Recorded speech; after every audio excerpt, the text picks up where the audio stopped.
Tonight, let's chew through a book together.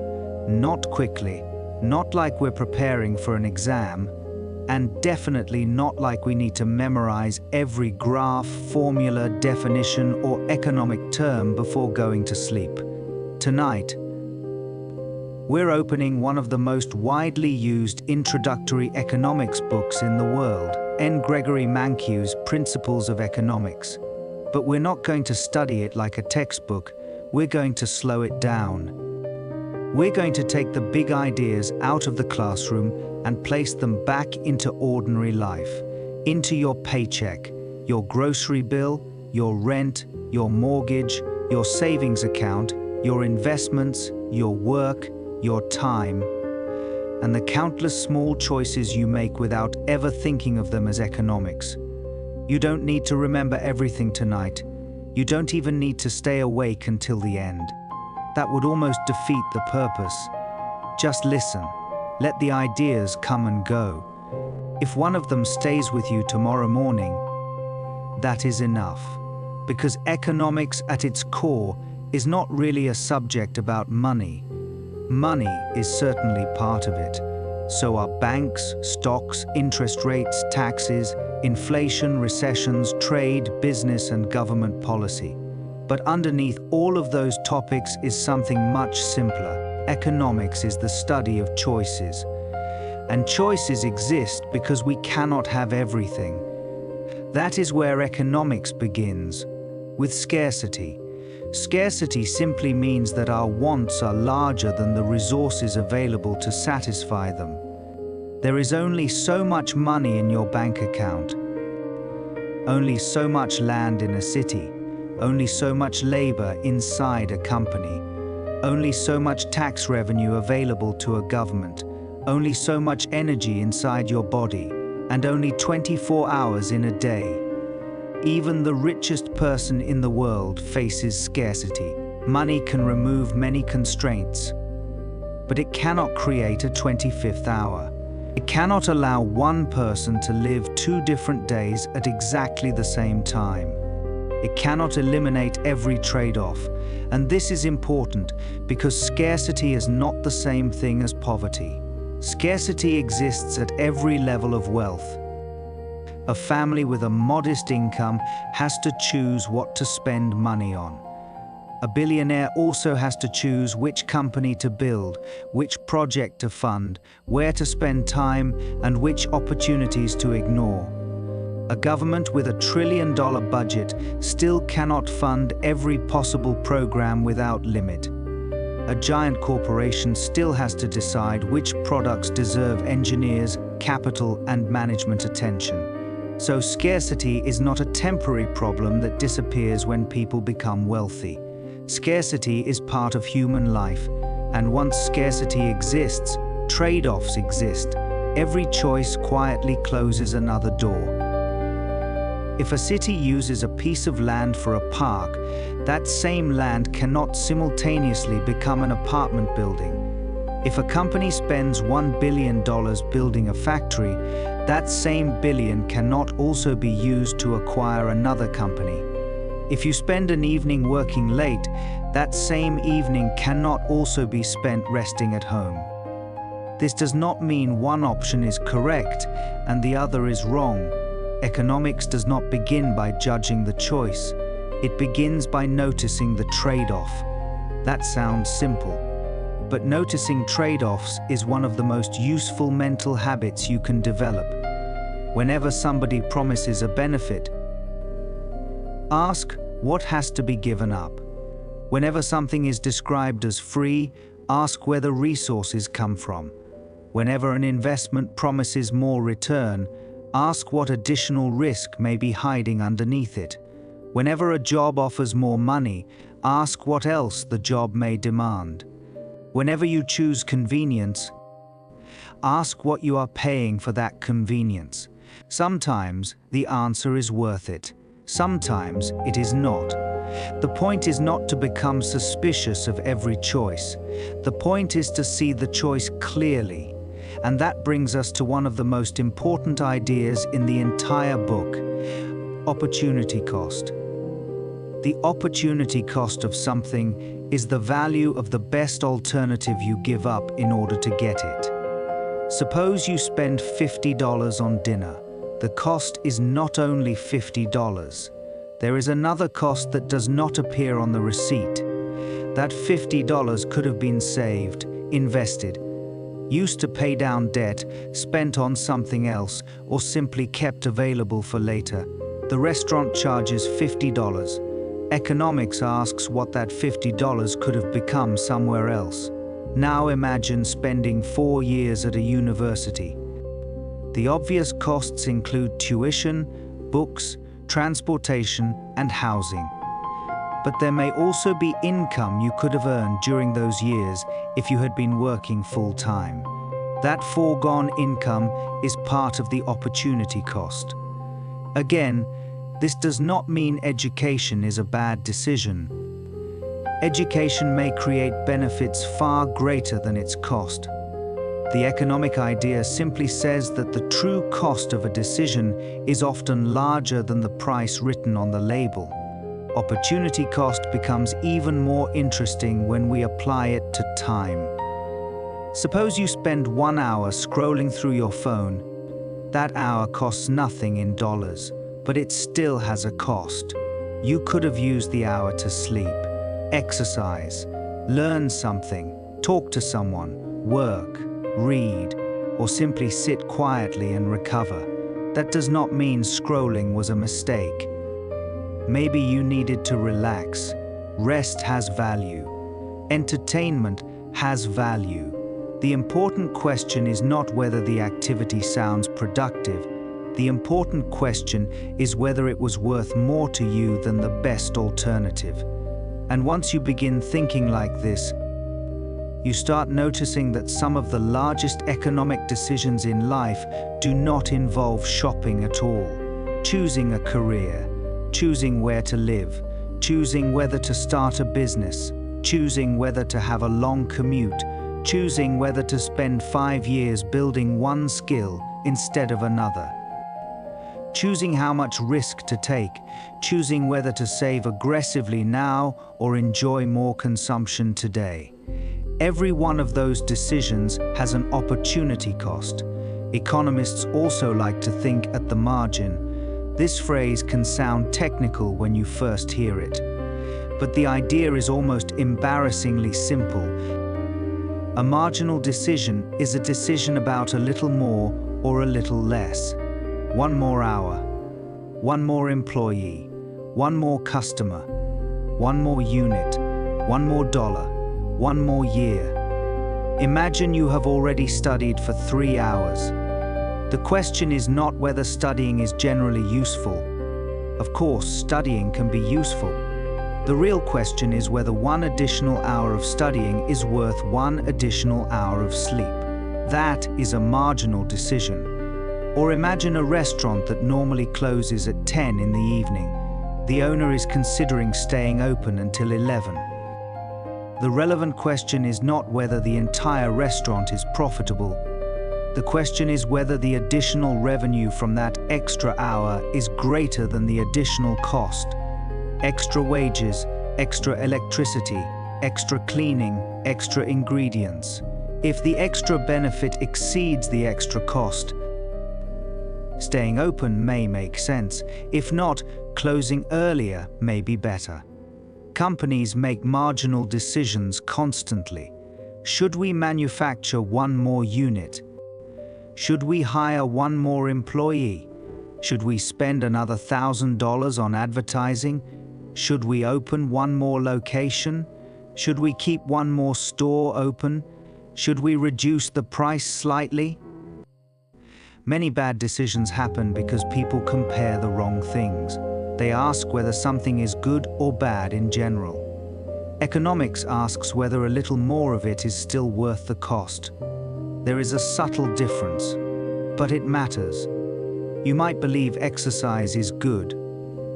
That does not mean 20 hours of exercise tomorrow would be better than 1 hour. You might believe saving money is good. That does not mean saving every possible dollar while refusing every enjoyable experience would necessarily create a good life. You might believe work is valuable. That does not mean the next hour of work is always more valuable than the next hour of rest. At the margin, the answer can change. And then we reach another idea that appears everywhere once you learn to see it. People respond to incentives. An incentive is something that makes a particular behavior more attractive or less attractive. Money is an incentive. A discount is an incentive. A fine is an incentive. A tax is an incentive.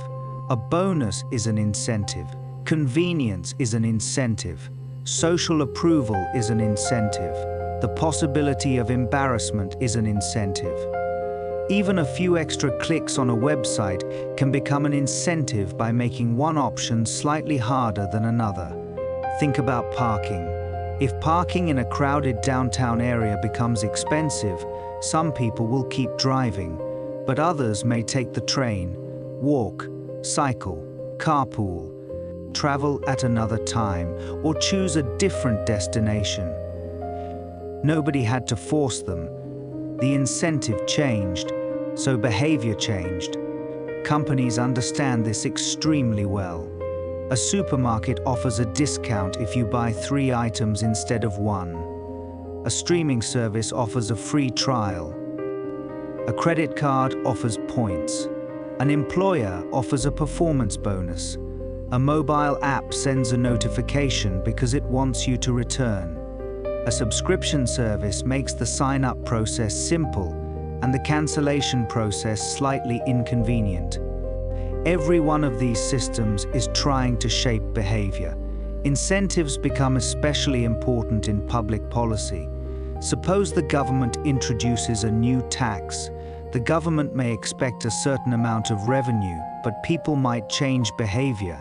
They may buy less, move purchases elsewhere, change the timing of transactions, use a substitute, find a legal loophole, or in some cases, break the law. So the final effect of the tax is not simply the tax rate multiplied by yesterday's behavior. Tomorrow's behavior may be different. This is one of the reasons good intentions do not guarantee good outcomes. A rule enters the world, people respond. Then the response changes the world the rule was designed for. Economists spend a lot of time thinking about those second-order effects. Not only what happens first, but what happens next. Let's say a city makes parking free to help downtown businesses. The first effect may be that more people drive downtown. That sounds good for businesses. But the second effect may be that parking spaces fill quickly. Drivers circle for longer. Traffic increases.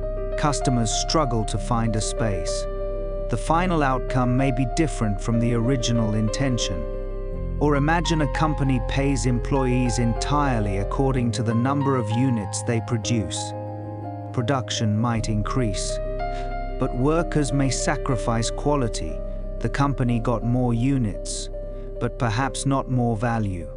Incentives work. The challenge is designing them well. Now let's move from individual decisions to something much larger. Trade. Trade is one of the quiet miracles of modern economic life. We usually notice competition. Countries compete, businesses compete, workers compete, investors compete.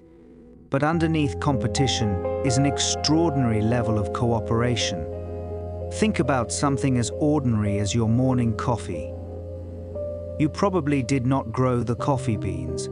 You did not design the packaging. You did not manufacture the cup. You did not build the coffee machine. You did not generate the electricity. You did not construct the port. You did not drive the truck.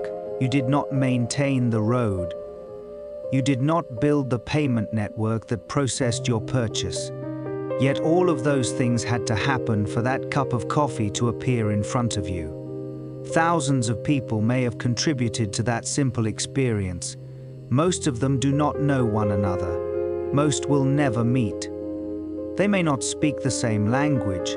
They may live on different continents, and yet markets connect them. Trade allows specialization. A farmer can focus on farming. A mechanic can repair cars. A software engineer can write code. A nurse can provide medical care. A baker can bake bread. Instead of every person trying to make everything they need, people specialize in narrower tasks and exchange with others. Specialization can make everyone more productive because practice, knowledge, tools, and scale improve performance. And here, we reach one of the most beautiful ideas in economics: comparative advantage. Comparative advantage explains why two people can benefit from working together even when one person is better at everything. Imagine a highly successful lawyer. The lawyer is excellent at legal analysis. The lawyer also happens to type extremely fast. Now imagine an assistant who types more slowly. If we only ask who is better at typing, the answer is the lawyer. But economics asks another question. What does each person give up by spending an hour typing? For the lawyer, 1 hour of typing means 1 hour not spent doing high-value legal work. For the assistant, the opportunity cost may be much smaller. So even though the lawyer is faster, the assistant may still have the comparative advantage in typing. The assistant gives up less. This same principle can operate between countries. One country may be more productive than another in many industries. That does not automatically mean there is no reason to trade. What matters is relative opportunity cost. If countries specialize in activities where their opportunity cost is lower, total production can increase. Trade can create gains, but notice the wording, can create gains. That does not mean every person gains equally. We will come back to that later. For now, the key idea is that economic cooperation does not require everyone to be equally talented. It requires differences in relative cost. And once millions of people specialize and trade, another problem appears. How do they coordinate all of these decisions? Who decides how many shoes should be produced? How many bananas a supermarket should stock? How many hotel rooms should exist? How many taxis should operate on Friday night? How much bread should be baked before sunrise? No single person has enough information to answer every question. Consumers know what they want. Workers know which jobs they prefer. Businesses know their own costs. Suppliers know what they can provide. Investors know what risks they are willing to take. Markets coordinate much of this information through prices. Prices are not simply numbers. Prices are signals. Imagine strawberries suddenly become difficult to grow because of bad weather. Supply falls, prices may rise. The higher price sends two messages at the same time. To consumers it says, strawberries have become relatively scarce. Some consumers buy fewer, some switch to another fruit. To producers, the higher price says additional strawberry production may be more valuable. Farmers have a stronger incentive to expand production if they can. No central authority needs to call every farmer and every shopper. The price carries information. This is one reason economists pay so much attention to markets.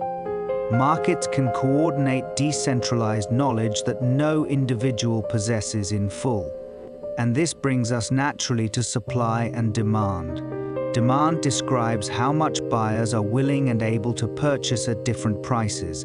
Supply describes how much sellers are willing and able to offer. Usually, when the price of something rises, buyers purchase less. And usually, higher prices encourage sellers to offer more. Where those plans become compatible, economists speak of market equilibrium. The word equilibrium can make the process sound peaceful. Real markets are not always peaceful. Prices move. Consumers change their minds.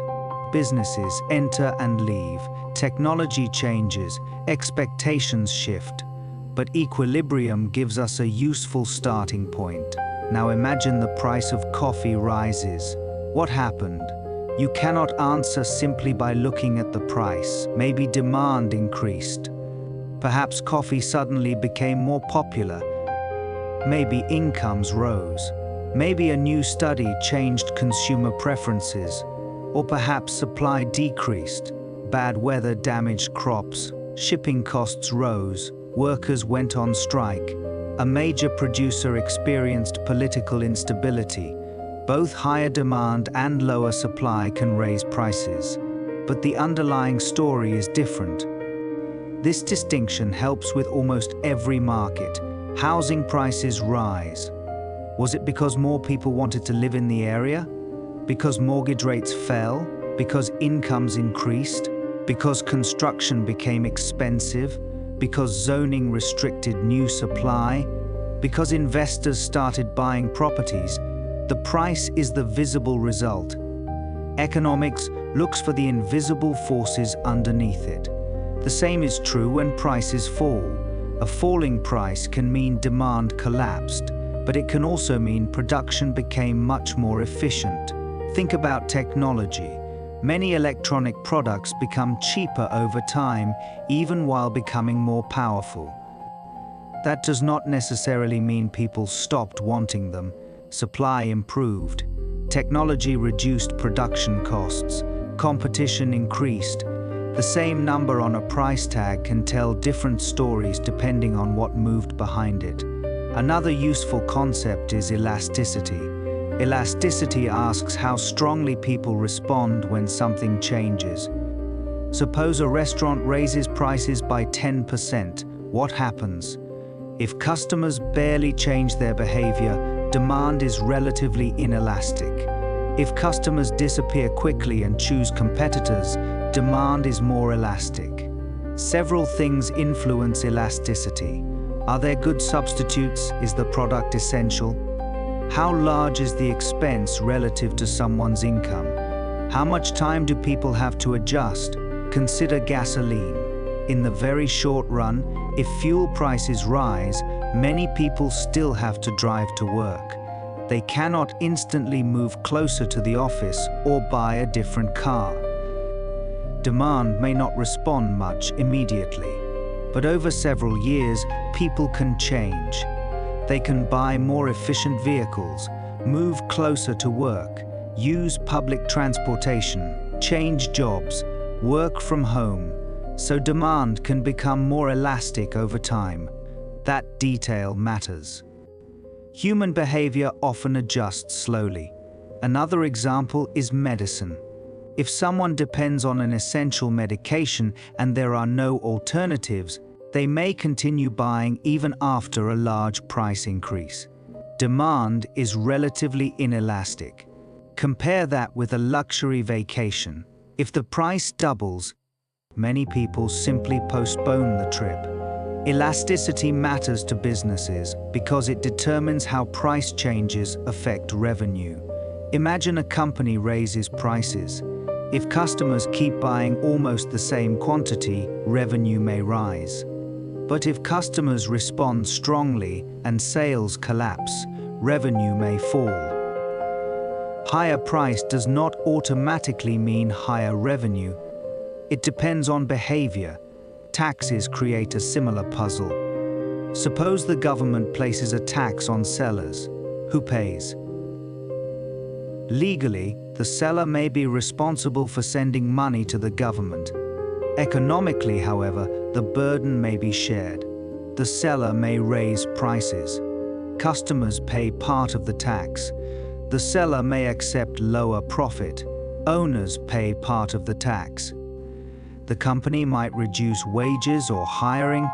Workers may bear part of the burden. This is tax incidence. It teaches us to look beyond the person whose name appears on the tax form.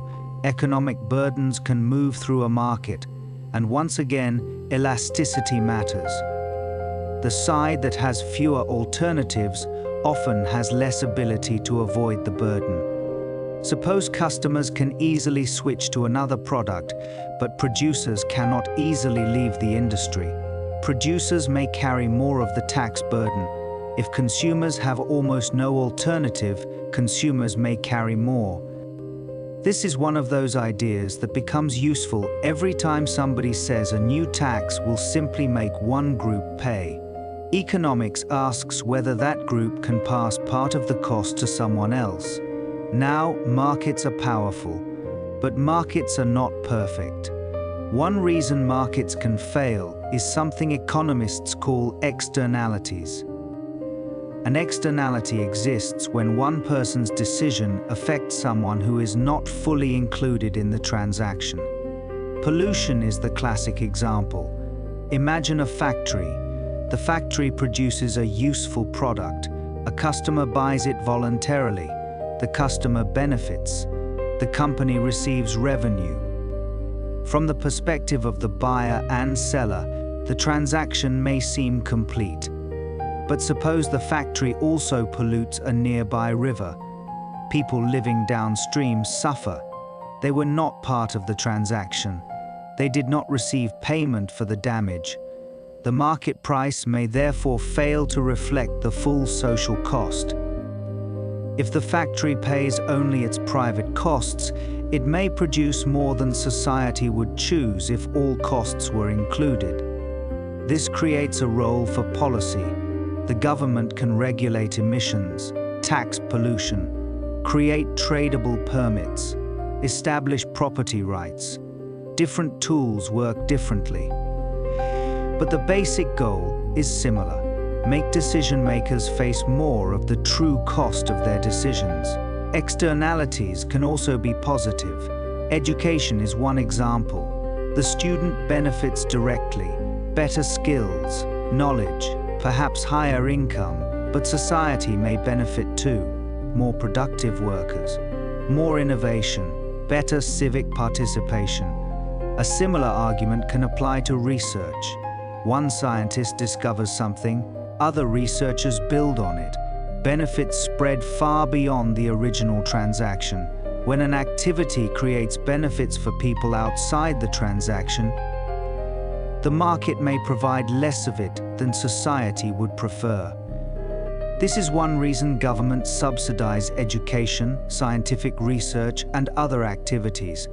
But again, the existence of a market failure does not automatically mean every government solution will work. Government has its own limitations. Officials do not have perfect information. Political incentives matter. Policies can be captured by special interests. Rules can become outdated. Programs can continue long after they stop working. So economics does not teach a simple story where markets are always good and governments are always bad. Nor does it teach the opposite. A more mature question is, what problem are we trying to solve? What incentives exist?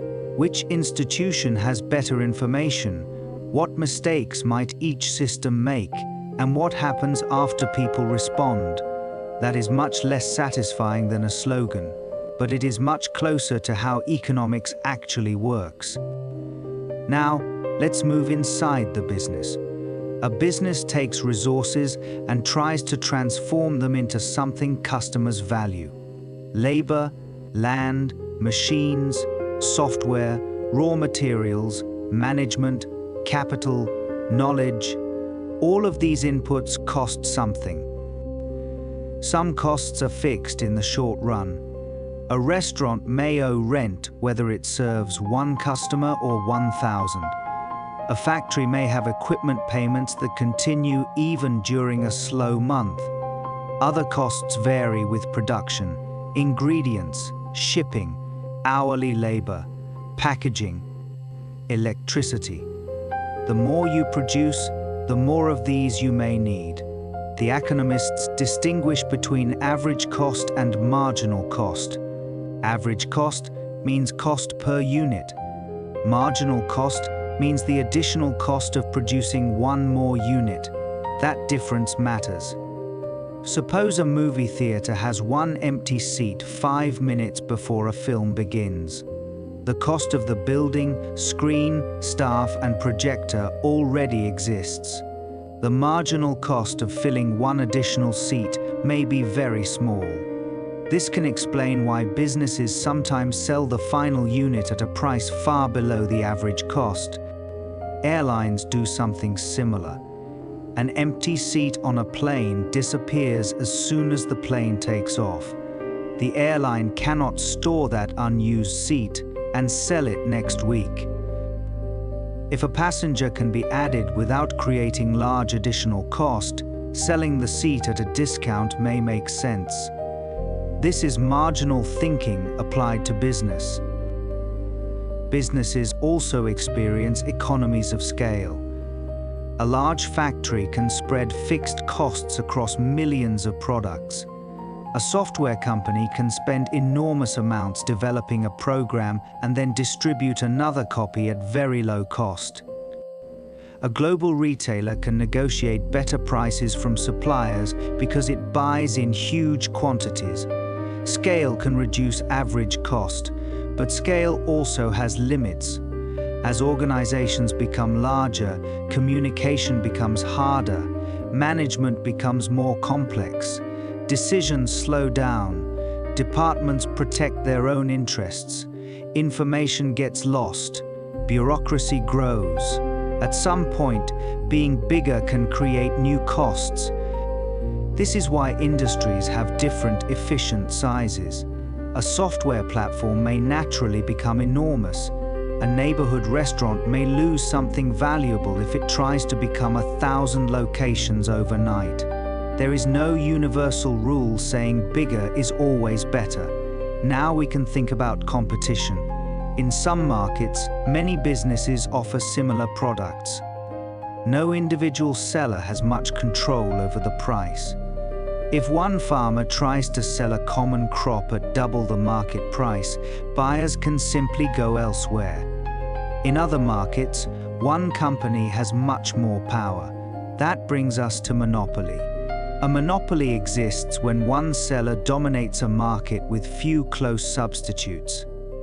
The important phrase is few close substitutes.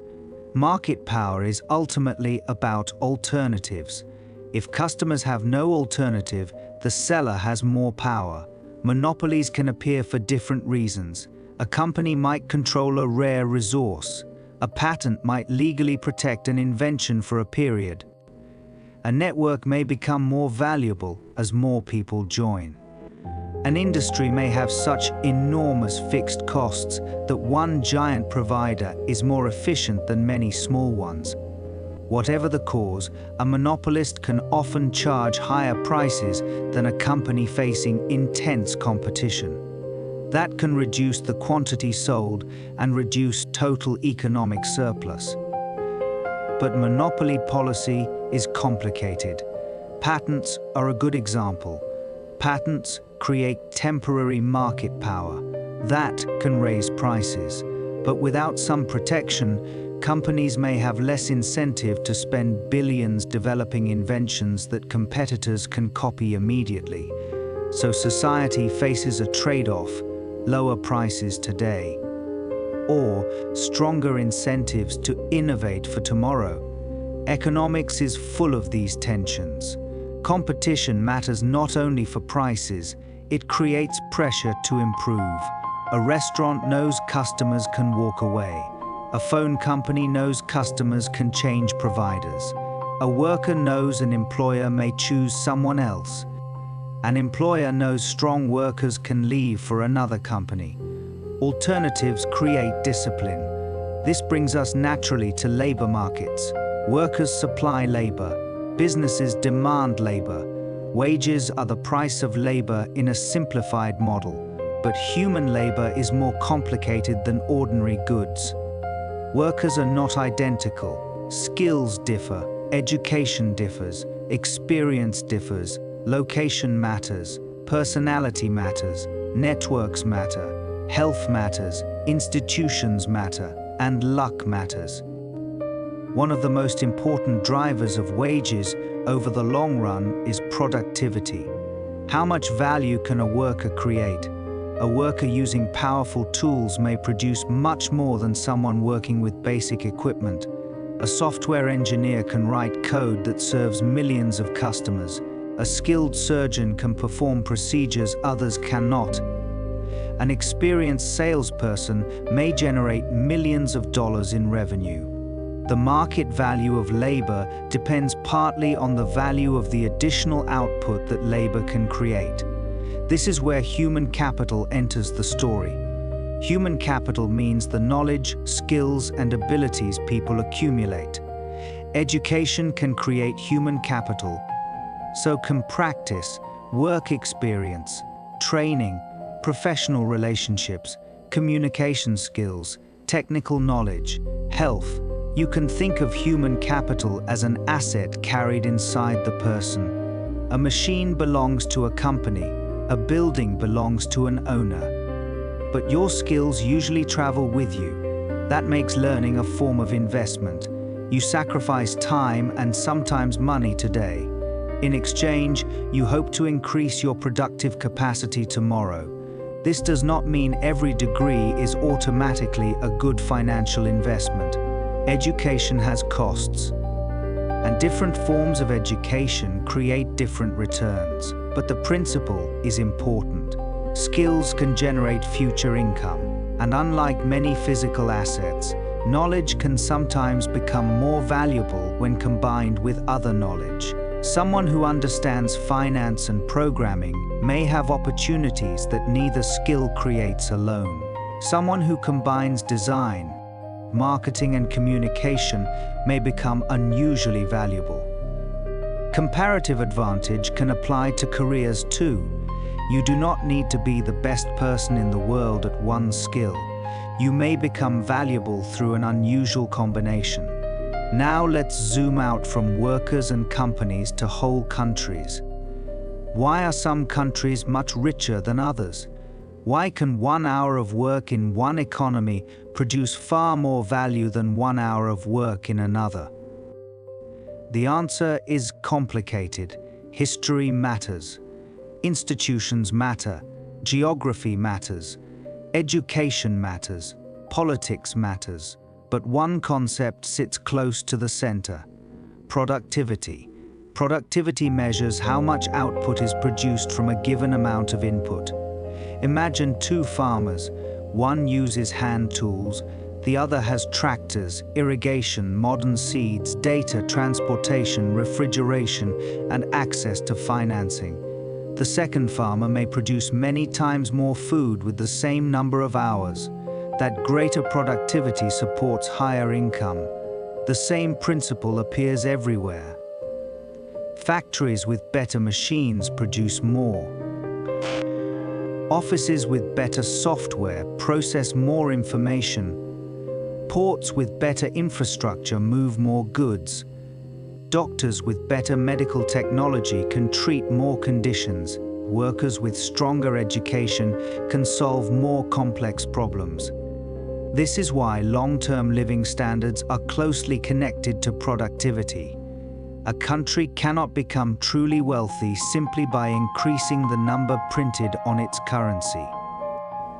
Suppose a government doubled every person's money overnight. Everyone wakes up with twice as many dollars. Did the country suddenly have twice as many houses, twice as much food, twice as many doctors, twice as many machines, twice as much electricity? No. Real wealth comes from the ability to produce goods and services people value. Money helps us exchange and measure that wealth, but money is not the wealth itself. This is one of the easiest ideas to forget because modern economies are measured in money. We look at salaries, stock prices, GDP, bank balances. But behind those numbers are real things: food, housing, transportation, energy, healthcare, education, entertainment, tools, services, time saved. The numbers matter because of what they can buy, and that brings us to inflation. Inflation is a general rise in prices over time. When prices rise, each unit of money buys less. Imagine a basket of ordinary goods costs $100 today. Several years later, the same basket costs $120. Your money did not disappear, but its purchasing power changed.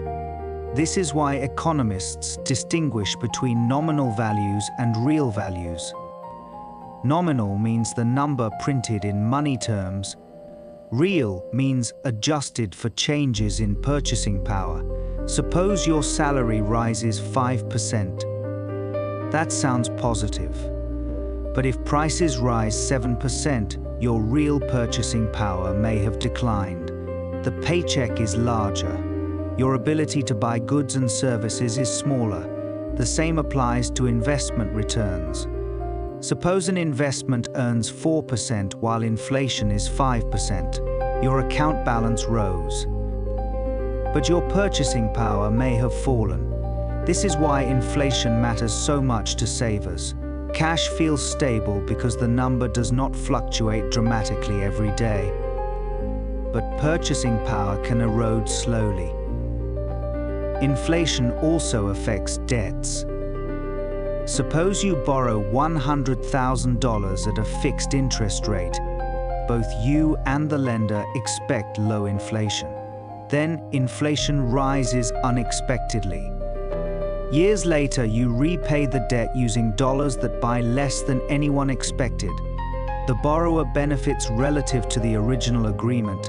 The lender receives money with less purchasing power. Unexpected inflation redistributes wealth.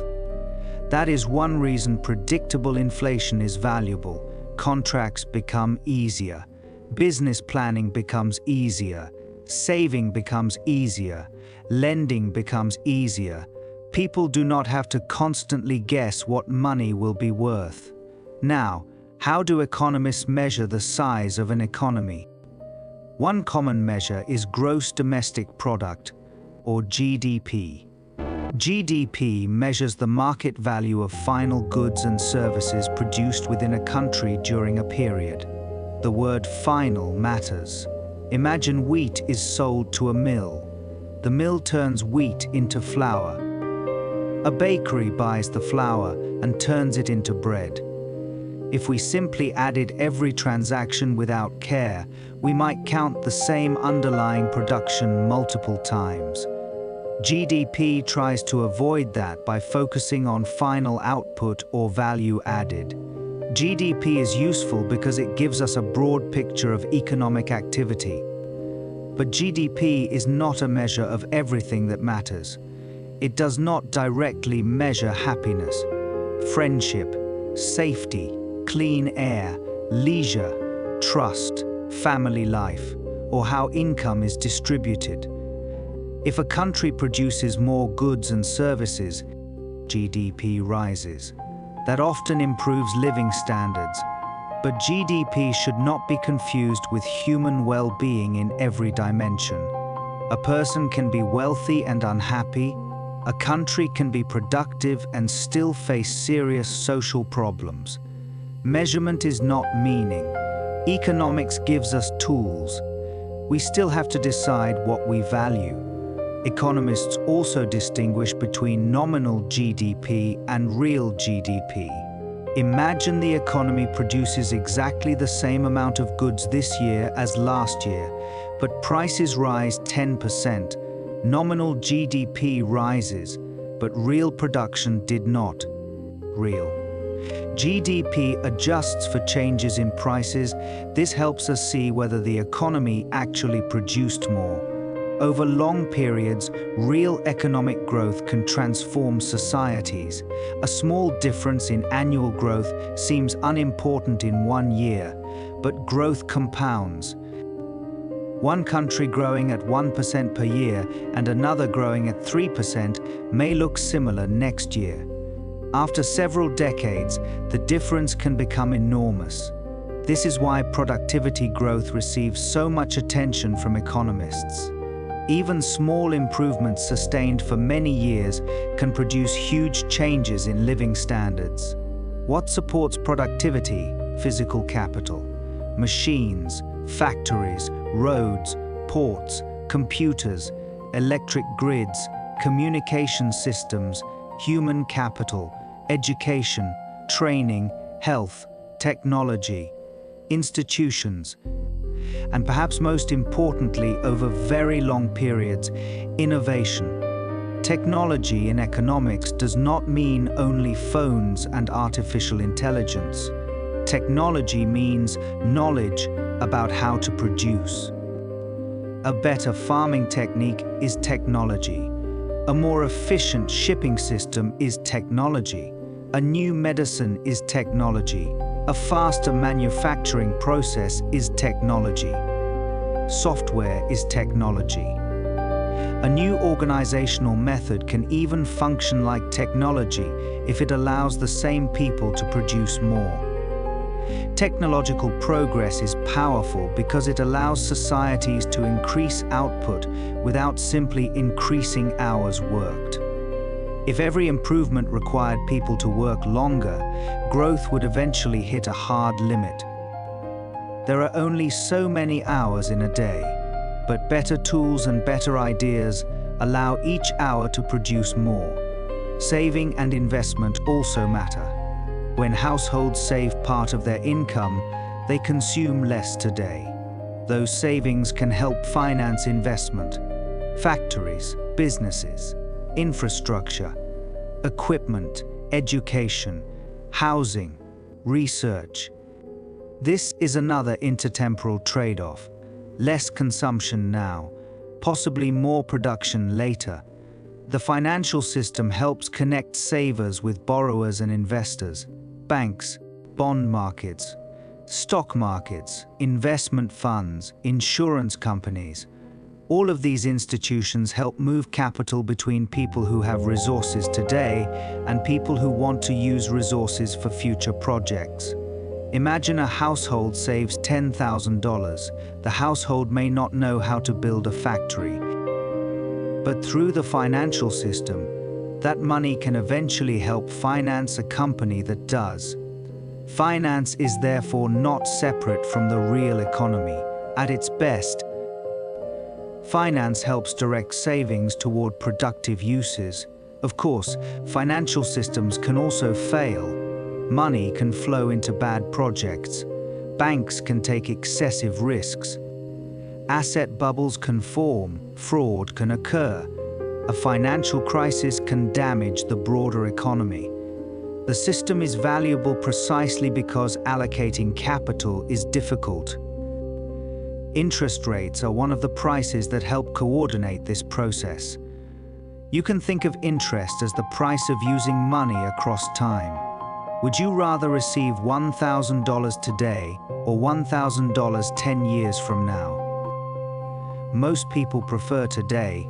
You can spend it now, invest it, use it to solve a problem. Inflation may reduce future purchasing power, and the future itself is uncertain. So future money is usually worth less than the same nominal amount today. Interest compensates savers and lenders for waiting and risk. When interest rates are high, borrowing becomes more expensive. A family may delay buying a house. A company may cancel a factory expansion. A consumer may postpone purchasing a car. At the same time, saving becomes more attractive. When rates are lower, borrowing becomes easier. Spending and investment may increase. This does not mean low interest rates are always good and high rates are always bad. Again, trade-offs. Low rates can support borrowing and investment, but they can also encourage excessive debt and asset speculation. High rates can slow inflation, but they can also slow growth. Context matters. Central banks influence short-term interest rates and financial conditions. When inflation becomes too high, a central bank may tighten policy. Borrowing becomes more expensive. Demand slows. Businesses invest less. Consumers spend less. Eventually, reduced demand can lower inflationary pressure. But monetary policy works slowly. A rate change today does not instantly change every price tomorrow. Housing may respond over months, business investment may respond later, employment may respond later still. Inflation can take even longer. Policy works through a chain, and by the time one link changes, the economy itself may have changed. This is why central banking is difficult. Officials are steering while looking partly through the rearview mirror. Now let's talk about unemployment. When we hear the unemployment rate, it is tempting to think it simply measures how many people do not have jobs. Official definitions are more specific. Generally, a person must be without work and actively looking for work to count as unemployed. Someone not working and not searching may be considered outside the labor force. This matters because unemployment can change for different reasons. Some unemployment is frictional. People change jobs. Graduates enter the labor market. Workers move between cities. Employers search for the right candidates. Matching people with jobs takes time. Some unemployment is structural. Workers may have skills that no longer match available jobs. Technology changes. Industries shrink. Jobs move geographically. Retraining can take years. Then there is cyclical unemployment. During a recession, businesses face weaker demand. Sales fall. Companies cut production. Hiring slows. Layoffs increase. Different types of unemployment have different causes, so one policy cannot solve all of them. A training program may help structural unemployment. It may do little for someone temporarily between two good jobs. And a severe recession may require broader support for total demand. This brings us to the business cycle. Economies do not grow in a perfectly straight line. There are expansions, booms, slowdowns, recessions, recoveries. During a recession, households often become nervous. They reduce spending. Businesses see lower sales. Companies reduce investment. Hiring slows. Workers lose jobs. Those workers then spend less. That reduces sales further. A negative feedback loop can appear. Governments and central banks sometimes try to stabilize these fluctuations. Fiscal policy involves government spending and taxation. Monetary policy involves interest rates and financial conditions. Suppose the economy enters a severe recession. The government may increase spending or reduce taxes that puts more money into the economy. Households spend some of it. Businesses receive revenue. Employment can increase, but government spending has costs too. It may increase deficits and debt. Projects may be poorly chosen. Political delays can make stimulus arrive too late. Similarly, central banks can reduce interest rates. That may support housing, investment, and consumption. But if rates are kept too low for too long, new risks can build. Economic policy rarely gives us perfect solutions.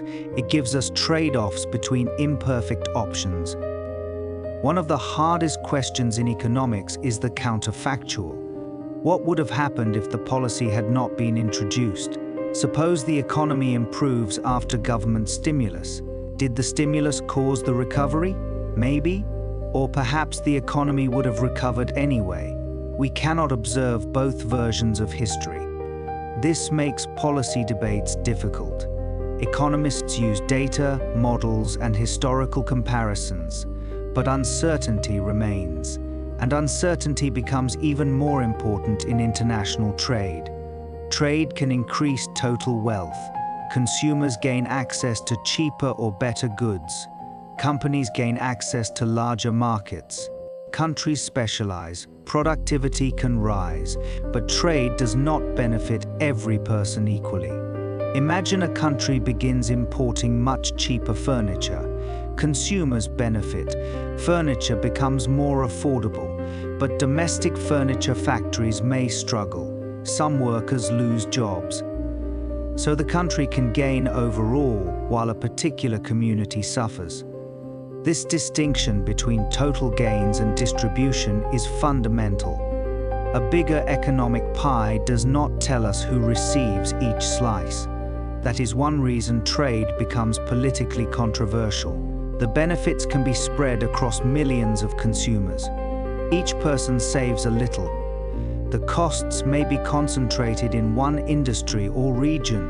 For the people losing jobs, the cost is immediate and visible. Tariffs are taxes on imports. They can protect domestic industries by making foreign products more expensive. Domestic producers may benefit, but consumers pay higher prices. Some trade disappears. Other countries may retaliate. Companies that use imported materials may face higher costs. Again, the policy produces winners and losers. Economics can help describe those effects, but economics alone cannot tell society how much weight to give each group. That requires values. And this leads to the distinction between positive and normative economics.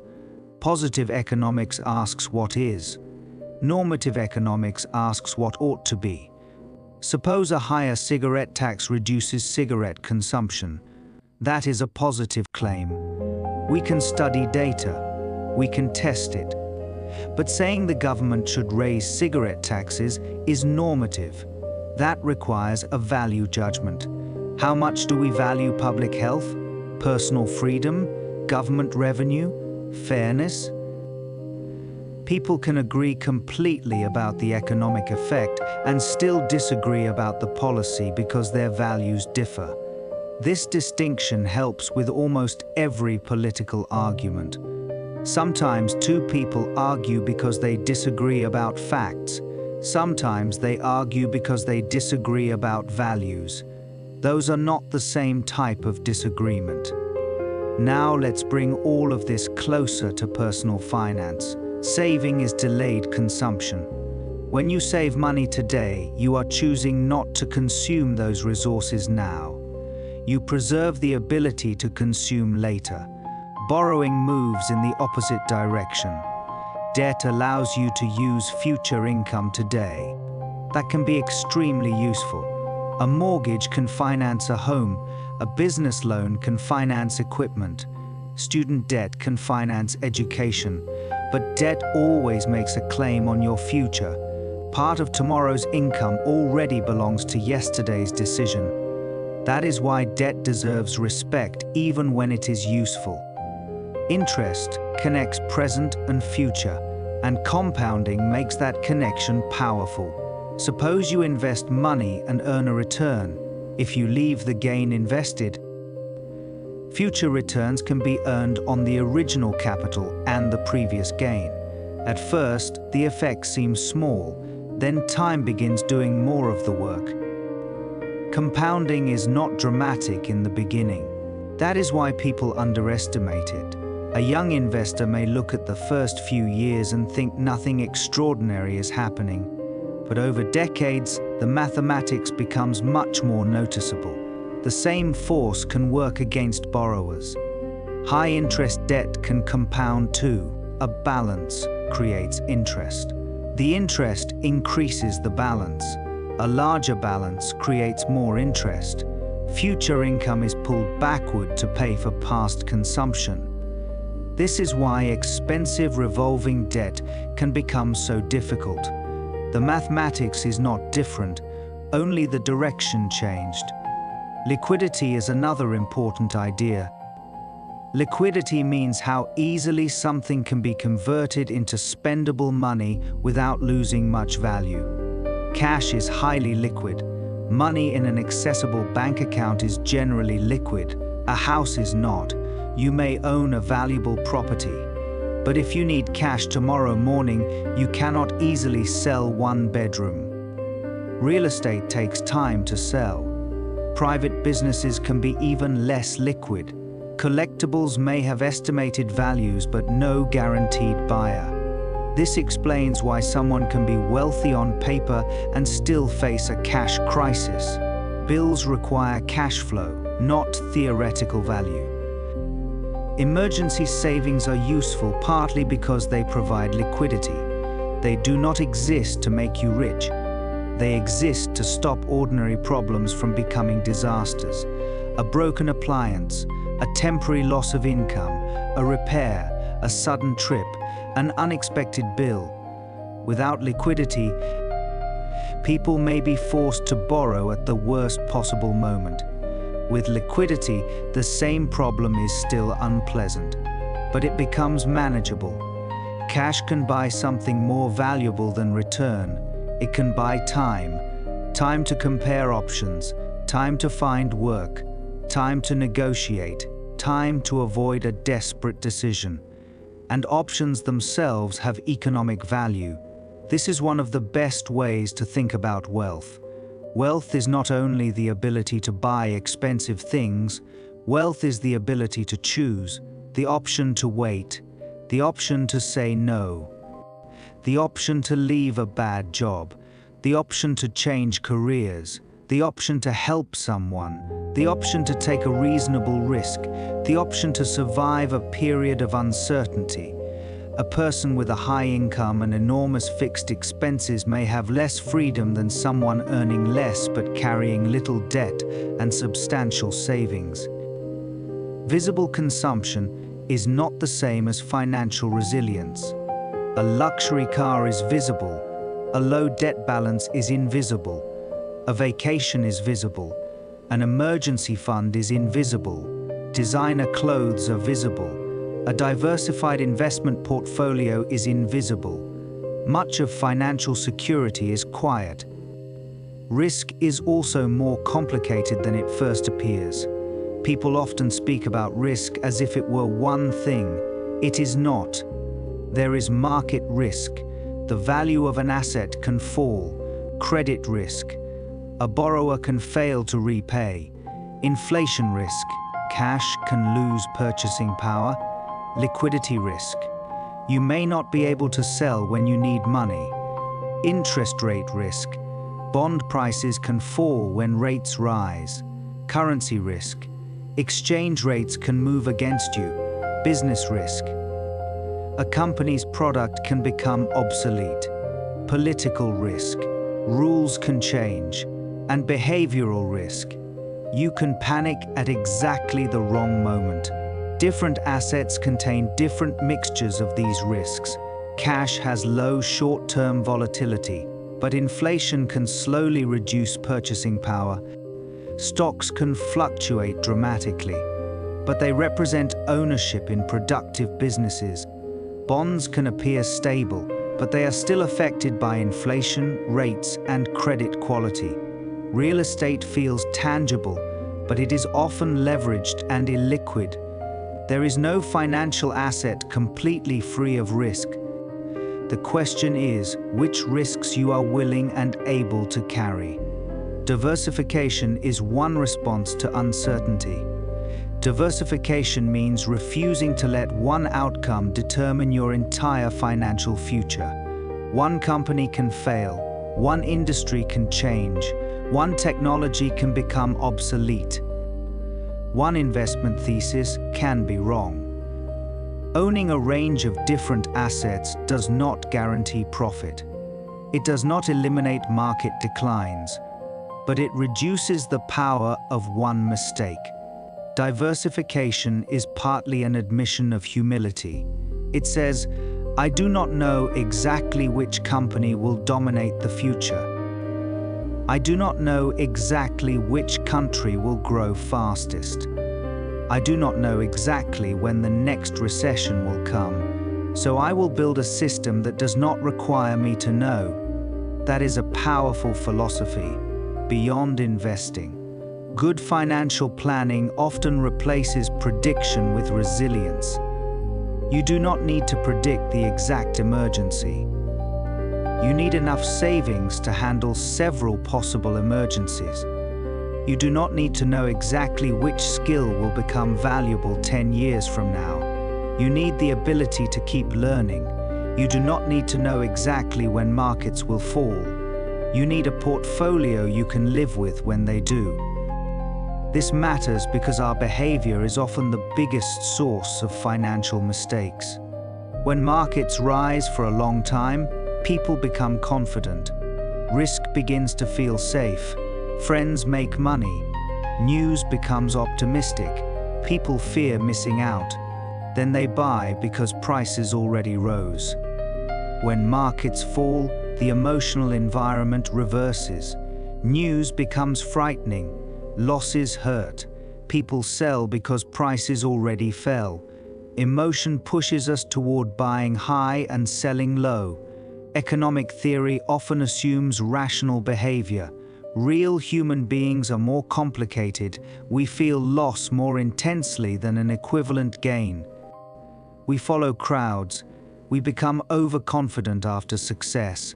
We search for information that confirms what we already believe.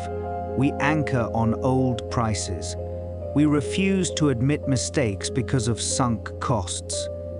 Understanding these biases does not remove them, but recognition creates a small gap between feeling and action. And sometimes, that gap saves money. The sunk cost idea is especially useful. A sunk cost is a cost that has already happened and cannot be recovered. Imagine you bought an expensive ticket to an event. On the day of the event, you are exhausted. You no longer want to go. The money is gone, whether you attend or stay home. Economically, the decision should be based on which option gives you more value from this moment forward. But many people think, I paid for the ticket, so I have to go. The same mistake appears in business. A company keeps funding a failing project because it has already spent millions. It appears in investing. Someone owns a stock that has fallen sharply. They say, I cannot sell until it returns to the price I paid, but the market does not care about their purchase price. The relevant question is whether the investment is attractive today compared with the alternatives. The past can teach you, but it should not control future decisions simply because money was already spent. Opportunity cost is forward-looking. And this brings us back to time. Time may be the scarcest resource of all. Money can sometimes be replaced. Time cannot. You can save dollars in an account. You cannot save unused years. Every career choice has a time cost. Every commute has a time cost. Every subscription has a money cost. Every habit has an attention cost. Modern technology makes this especially important because attention has become an economic resource. Social media platforms compete for it. Streaming services compete for it. Games compete for it. Advertisers compete for it. News companies compete for it. If they can capture your attention, they may turn it into advertising revenue, subscriptions, purchases, or data. So even when a product is financially free, your attention may be part of the price. That is another example of looking beyond the visible transaction. There is rarely a free lunch. If a service costs nothing, ask who pays. Advertisers may pay. Another customer may pay. Investors may temporarily finance losses. The company may collect data. The free product may lead you toward a paid product. Zero price does not mean zero economic cost. The same is true with government services. A service may be free at the point of use, but resources still come from somewhere. Taxes, borrowing, fees, natural resource revenue, or monetary creation. This does not make the service bad. It simply means the cost exists somewhere else in the system. Economics repeatedly teaches us to look for what is hidden. The hidden cost, the hidden incentive, the person outside the transaction, the future consequence, the alternative that disappeared, the risk beneath the return, the behavior that changes after the rule. This is why economics can make ordinary news much easier to understand. Suppose housing prices rise rapidly. Instead of immediately saying housing is in a bubble, you can ask, what happened to demand? What happened to supply? Did interest rates fall? Did incomes rise? Did population increase? Are construction restrictions limiting new homes? Did material costs rise? Are investors buying properties? The price is only the beginning of the story. Suppose wages rise. Maybe workers became more productive. Maybe the labor market became tight. Maybe inflation increased. Maybe unions gained bargaining power. Maybe a particular skill became scarce. Again, the number itself is not the explanation. Suppose oil prices rise. Was there a supply disruption? Did global demand increase? Did producers cut output? Did currency values change? Did markets expect future scarcity? Economic thinking turns headlines into questions, and that is more useful than memorizing conclusions. One of the most important habits is asking, compared with what? A 5% return sounds good. Compared with what risk? A 5% wage increase sounds good. Compared with what inflation rate? A $1 billion profit sounds enormous. Compared with how much capital the company needed, a government program costing $10 billion sounds huge. Compared with the size of the national economy, raw numbers can impress us. Ratios provide context. This is why economists often care about percentages and denominators. A company increases revenue by $100 million. That sounds dramatic. But if last year's revenue was $100 billion, the change is tiny. If last year's revenue was $100 million, the company doubled. Same increase. Completely different meaning. Context transforms numbers into information. The same is true with debt. A person owing $50,000 may be in serious trouble if they earn $20,000 per year and face high interest. The same debt may be manageable for someone with a high, stable income. A country's debt also cannot be understood by looking at the absolute number alone. Interest rates matter. Economic growth matters. Currency structure matters. Tax capacity matters. Investor confidence matters. Maturity matters. Again, compared with what? Economics trains us to be careful with dramatic numbers. It also trains us to separate price from value. Price is what someone asks today. Value is what something is worth to a particular person or based on future benefits. Water is essential to life. Diamonds are not. Yet diamonds are usually far more expensive. Why? Scarcity at the margin. Water is incredibly valuable in total, but in most modern cities, another glass of water is easy to obtain. Diamonds are much scarcer relative to demand. Now imagine being lost in a desert. The marginal value of water changes completely. Context changes value. The object did not change. Scarcity did. This idea is useful in investing. A wonderful company is not automatically a wonderful investment. Price matters. Imagine a small business that reliably earns $100,000 per year. Would you buy the entire business for $200,000? Perhaps. Would you buy the same business for $100 million? Probably not. The business is identical, only the price changed. Investing is partly about the relationship between what you receive and what you pay. A popular company may have excellent products and still be overpriced. An unpopular company may have problems and still be attractive if the price is low enough. Markets constantly combine business quality with expectations, and expectations matter enormously. A company can report record profit and its stock can fall. Why? Perhaps investors expected even more. A country can report weak economic growth and its currency rises. Why? Maybe everyone expected something worse. Markets do not respond only to whether news is good or bad.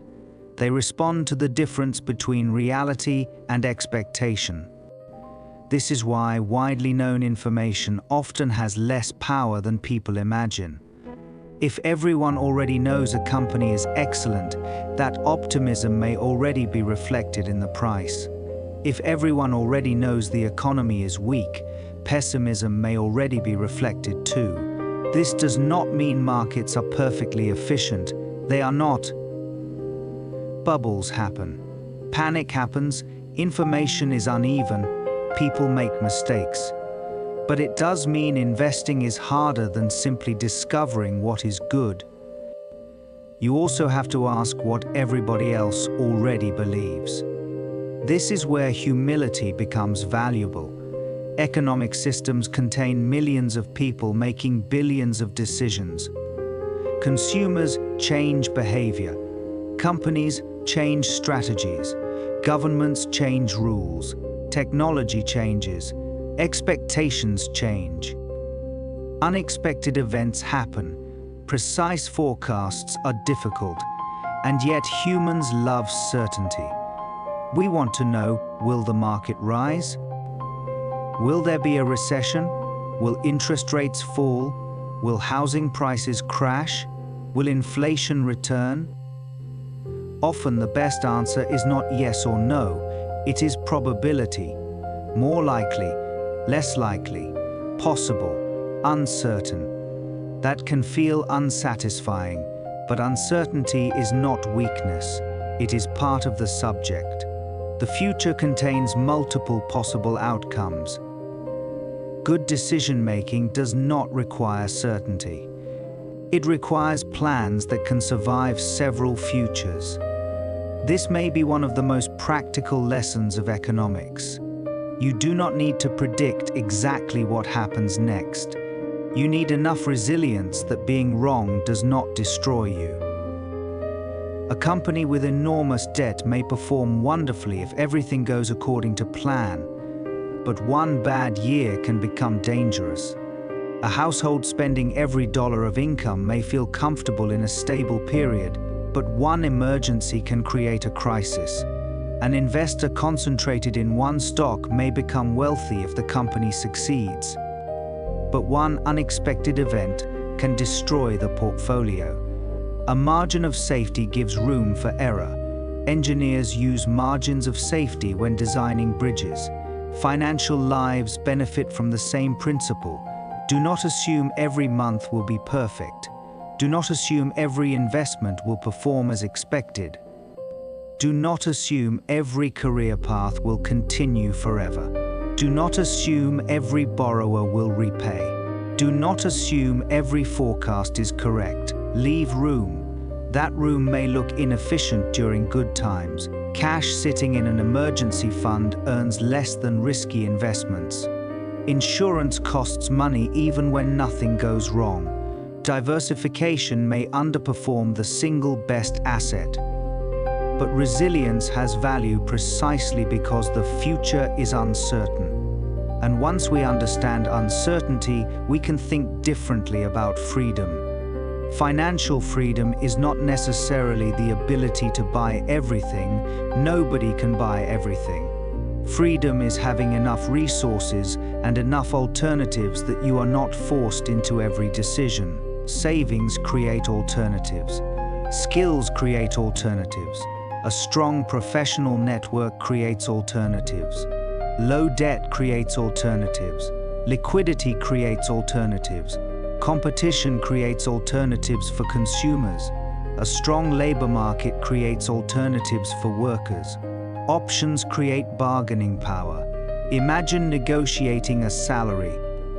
If you desperately need the job and have no other offer, your bargaining position is weak. If you already have a good job and 2 other offers, your position changes. The negotiation itself did not magically become easier. Your alternatives changed. The same principle appears in markets. If one company sells an essential service and there are no competitors, customers have little bargaining power. If 10 firms compete, customers can leave. Competition matters because exit is possible. This is why economic freedom often comes from alternatives, not simply income. A high salary combined with high debt and high fixed expenses can create very little flexibility. A moderate salary combined with low obligations and healthy savings can create more. The visible lifestyle may look smaller, the invisible option set may be much larger. And perhaps this is where economics becomes personal. What is money actually for?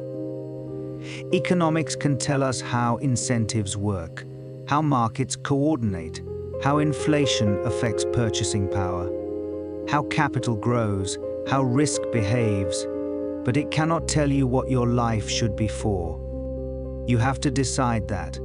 Money can become an endless scoreboard if you never define enough. More income, more savings, more investments, more property, more numbers. There is always someone richer, always a larger house, a more expensive car, a higher salary, a better performing portfolio. If comparison defines the target keeps moving.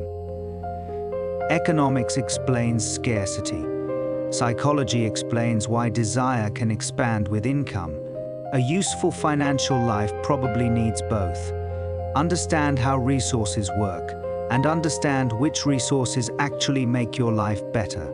Sometimes spending is rational, sometimes saving is rational, sometimes working more is rational. Sometimes the opportunity cost of another hour of work is too high. Rest has value, health has value, relationships have value, attention has value. These things may not have visible market prices, but they are scarce resources. Economics does not require everything to be measured in dollars. It simply asks us to notice trade-offs.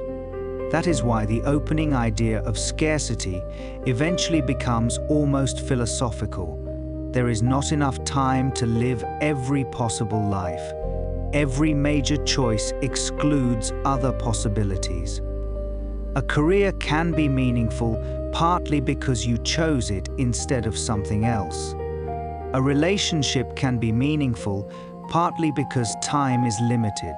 Rest can be valuable precisely because energy is scarce. Economics begins with limited resources, but the lesson does not have to be depressing. Scarcity creates the need to choose, and choice gives priorities meaning. If everything were unlimited, almost nothing would require judgment. The fact that resources are finite forces us to ask what matters. So, as we slowly come toward the end of Principles of Economics tonight, we can reduce the entire subject into a few questions. When you see a choice, ask what the opportunity cost is. When you see a rule, ask what incentive it creates. When you see a price change, ask whether supply changed, demand changed, or both. When you see a tax, ask who can actually avoid the burden. When you see pollution or another side effect, ask who is affected outside the transaction. When you see a company earning unusually high profit, ask what protects it from competition. When you see a worker earning unusually high income, ask what skill, scarcity, scale, or bargaining power supports it. When you see long-term prosperity, look for productivity. When you see a big monetary number, ask whether it is nominal or real. When you see a forecast, leave room for uncertainty. When you see a high return, look for the risk. When something appears free, ask who pays. When a policy sounds perfect, ask what happens after people respond. These are not complicated questions, but they protect us from simple stories. And economic reality usually resists simple stories. Countries are not rich for one reason. Inflation does not always come from one source. Housing prices do not move because of one variable. Wages do not depend on one factor. Recessions are not caused by one event. Markets are systems. One change moves through other parts. Higher interest rates can reduce housing demand. Lower housing demand can slow construction. Construction affects employment. Employment affects household spending. Household spending affects businesses. Businesses affect tax revenue. Tax revenue affects government budgets. Everything is connected. But not every connection is equally important. That is why economists use models. Models deliberately simplify reality. A supply and demand graph does not contain every detail of a real market. It removes detail so one relationship becomes easier to see. A map does the same thing. A useful map does not show every tree. If it did, it would be impossible to read. Economic models are maps. The danger is not simplification itself. The danger is forgetting what was simplified away. If a model assumes perfect competition, but one company dominates the market, the result may change. If a model ignores pollution, but pollution is significant, the result may change.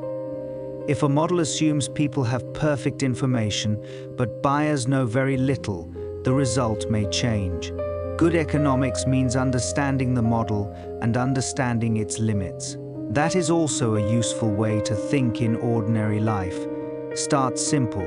Identify the most important mechanism. Then add complexity only when it changes the conclusion. If everything becomes complicated immediately, thinking becomes impossible. If everything remains too simple forever, thinking becomes inaccurate. The art is finding the useful level of detail. And this is why a book like Principles of Economics is valuable even if you never become an economist. You do not need to draw every graph. You do not need to calculate every elasticity. You do not need to memorize every term. What matters is learning to see the structure underneath decisions. Scarcity, trade-offs, incentives, prices, risk, expectations, time. Once you see those relationships, economics starts appearing everywhere. At the grocery store, a sale changes incentives. At the airport, different travelers pay different prices because their willingness to pay differs. At work, a bonus changes behavior. In traffic, road space becomes a scarce common resource. In housing, supply is slow, while demand can change quickly. In education, you invest time today for possible future productivity. In a mortgage, interest connects present purchasing power with future income. In insurance, you pay a certain small cost to reduce exposure to a large, uncertain cost. In investing, you trade current liquidity for potential future return. In advertising, companies compete for scarce attention. In social media, a platform may be free because advertisers are paying for access to your attention. Economics is not somewhere outside your life, you are inside it. Every day you allocate resources. Money, time, energy, attention. Every day you respond to prices. You choose substitutes. You delay purchases. You accept some risks and avoid others. You trade with strangers through systems you barely notice. You benefit from specialization created by people you will never meet. Someone generates the electricity. Someone maintains the network. Someone runs the payment system. Someone grows the food. Someone transports it. Someone maintains the road. Modern life is an enormous web of cooperation. We usually notice it only when something breaks.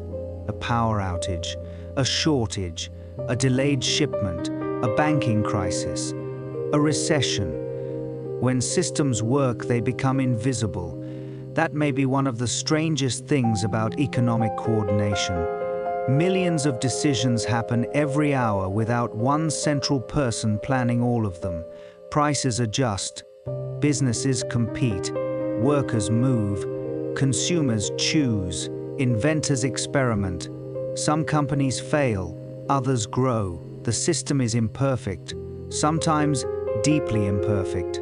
But the level of coordination is extraordinary. And because the system is made of human beings, it can never become perfectly predictable. People change their minds, preferences change, technology arrives unexpectedly, political events happen, wars happen, natural disasters happen, companies innovate, competitors react, markets anticipate. Economic life is dynamic. Uncertainty is not a temporary problem we will eventually eliminate with enough data. It is part of the structure. So you do not need certainty tonight. You do not need to know exactly where the stock market will be a year from now. You do not need to know whether the next recession begins in 12 months or 5 years. You do not need to know which technology dominates the next decade. You do not need to know exactly what inflation will be. You can prepare without predicting perfectly. You can maintain savings, avoid excessive debt, diversify, build useful skills, keep some flexibility, understand your fixed costs, give yourself time before major decisions. You can create a life that can absorb surprise. That may be more useful than any forecast. Economic resilience often looks boring. That is part of its strength. Cash reserves are boring. Insurance is boring. Diversification is boring. Consistent saving is boring. Learning useful skills slowly over 10 years is boring. But boring things often survive exciting periods. The future rewards people and institutions that are still able to participate after mistakes. Survival matters. A strategy that performs brilliantly in perfect conditions and collapses under stress may be worse than a slightly less efficient strategy that remains durable. That is true in investing, business, careers, household finance, and even national economies. So perhaps the final lesson tonight is not about maximizing anything, it is about balance, efficiency and resilience, present and future, risk and return, consumption and saving, markets and government, competition and cooperation, growth and environmental protection, freedom and security. There is rarely one permanent answer. The appropriate balance changes with circumstances, and that is why economics remains interesting. The principles are simple. The world is complicated. Scarcity is simple. Real choices are complicated. Supply and demand are simple. Real markets are complicated. Incentives are simple. People are complicated. Economic principles are not instructions that tell us exactly what to do. They are lenses. They help us see. And tonight, that is enough. We started with scarcity, the simple fact that resources are limited, that led us to trade-offs. Trade-offs led us to opportunity cost. Opportunity cost led us to marginal thinking. Incentives showed us why people change behavior. Trade showed us why specialization can make everyone better off. Comparative advantage showed us that being the best is not required for cooperation. Supply and demand showed us how prices coordinate decentralized decisions. Elasticity showed us that people respond differently depending on their alternatives. Taxes showed us that the person who sends the payment is not always the person who carries the burden. Externalities showed us that some costs and benefits fall outside private transactions. Business economics showed us why costs, scale, competition, and monopoly matter. Labor economics showed us why skills and productivity shape income. Macroeconomics showed us why productivity drives long-term living standards. Inflation reminded us that money and purchasing power are not the same thing. GDP gave us a way to measure production without pretending production is the same thing as happiness. Saving and investment connected the present with the future. Interest rates gave money a price across time. Financial markets connected savers with productive projects. Recessions reminded us that economies fluctuate. Policy reminded us that every intervention has benefits, costs, delays, and unintended consequences. Trade reminded us that the economy can gain overall while particular people lose. Personal finance reminded us that risk comes in many forms. And uncertainty reminded us that no strategy should depend on knowing the future perfectly. You do not have to remember all of that tomorrow. Just remember the questions. What am I giving up? What incentive does this create? Compared with what? Who actually pays? Who benefits? What happens next? What risk am I accepting? What happens if I am wrong? Those questions can carry you surprisingly far. Tomorrow, perhaps you will hear that the price of something increased. And instead of becoming immediately angry or excited, you may wonder whether supply changed or demand changed. Maybe you will see an investment promising unusually high returns, and instead of focusing only on the return, you may quietly ask where the risk is hiding. Maybe someone will describe a government program as free, and you will ask where the resources come from. Maybe your employer offers a new bonus system, and you will notice the incentive before you notice the number. Maybe you will think about buying something expensive, and instead of asking only whether you have enough money, you will ask what the opportunity cost is. That is economic thinking, not memorizing graphs, not predicting markets, seeing relationships, and perhaps that is the best way to close the book tonight. Not with a final answer, but with a clearer way of looking at the world. Every economy begins with scarcity. Every scarce resource requires a choice. Every choice has an opportunity cost. Every person responds to incentives. Every market carries information through prices. Every policy changes behavior. Every investment contains uncertainty. Every financial decision connects the present with the future. And every life has one resource that can never be replenished: time. You can earn more money. You can rebuild savings. You can change careers. You can recover from many mistakes. But tonight's hours only happen once. So let the charts become quiet. Let supply and demand wait until tomorrow. Let inflation wait. Let interest rates wait. Let the market open without you. The economy will continue moving while you sleep. Somewhere, businesses are making decisions. Somewhere, people are buying and selling. Someone is saving. Someone is borrowing. Someone is inventing. Someone is taking a risk. Prices are adjusting. Information is arriving. Expectations are changing. And tomorrow morning, the great economic system of human choices will begin another day. But your choice right now can be much simpler. Your time is scarce. Your attention is scarce. Your energy is scarce. And perhaps the highest value use of the next few hours is not another decision, not another forecast, not another chart, not another notification. Just rest. Good night.